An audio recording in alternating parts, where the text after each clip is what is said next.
అన్ని కాన్స్టిట్యూషన్ తర్వాత ఒక కొత్త పార్టీ స్థాపిస్తాను ముందుకి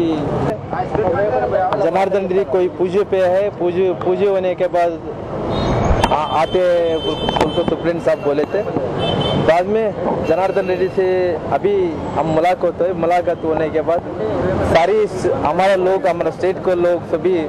जनार्दन रेड्डी बाहर आने के लिए सभी कोर्ट के ऊपर सभी न्यायाधीश पर विश्वास है अगर ले इज कम आउट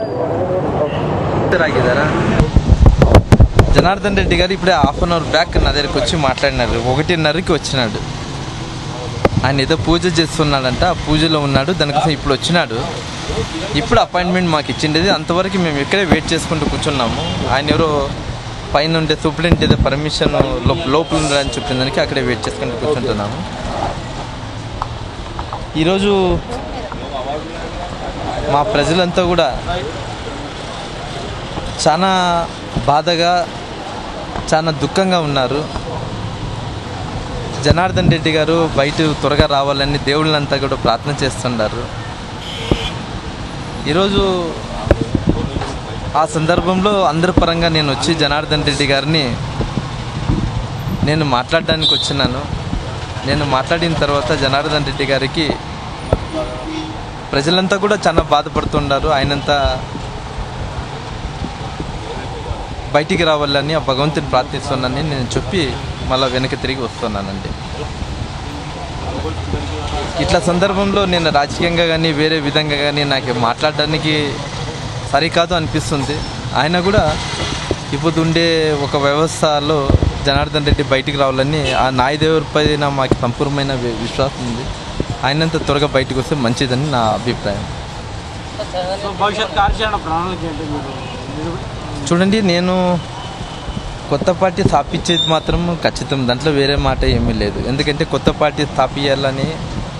ఇడీ కర్ణాటకలో ఉండే 6,25,00,000 మంది జనం ఈరోజు 2 రాష్ట్రీయ పక్షాలు బీజేపీ మళ్ళీ కాంగ్రెస్ పార్టీలు ఏమున్నావు ఆ మధ్య పర్యాయంగా ఒక కొత్త పార్టీ రావాలని ప్రజలు నిర్ణయం తీసుకున్నారు నేను దాదాపు చాలా ఒక స్టేట్ టూర్ చేయాలని కూడా ఒక తీర్మానం చేసుకున్నాను ఈ శూన్యమాసం ఉన్న కోసంగా ఈ జనవరి 15 తర్వాత స్టేట్ పర్యటన చేయాలని ఒక తీర్మానం చేసుకున్నాను ఆ దాంట్లో స్టేట్ పర్యటన చేసేటప్పుడు 124 స్థానాలకి అన్ని కాన్స్టిట్యున్సీలకి పోతాను 29 జిల్లాలకు కూడా నేను ప్రవాసం చేస్తాను తర్వాత ఒక కొత్త పార్టీని కూడా స్థాపించిన తర్వాత రాబోయే రోజుల్లో నా ప్రణాళికలు నేను ఏ రకంగా రాజ్యాన్ని ముందుకి ముంచులో లాక్కపోతాను అన్ని విషయాలు కూడా ఆ ప్రణాళికల్లో నేను పెడతాను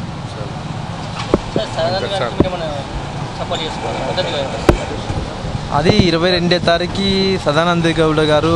విధాన పరిషత్ ఎలక్షన్ జరుగుతుండవి ముఖ్యమంత్రిగా ఆయన నెగ్గాలనుకుంటే ఆయన ఉండాలనుకుంటే ఆ ఎలక్షన్లో గెలిచేది చాలా కంపల్సరీ ఉంది దానికోసమే ఆ ఎలక్షన్లో గెలేయాలని వాళ్ళందరూ అన్ని సతా ప్రయత్నాలు చేస్తున్నారు ఇప్పుడు చాలామంది పార్టీలో ఉండేవాళ్ళు పార్టీ కోసం ఓటేస్తారనే ఒక విశ్వాసము వాళ్ళకి ఉంది నేను ఒక స్వతంత్ర అభ్యర్థి అయ్యి నేను 21వ తారీఖు అది తీర్మానం చేస్తాను ఎవరికి ఓటేయాలని.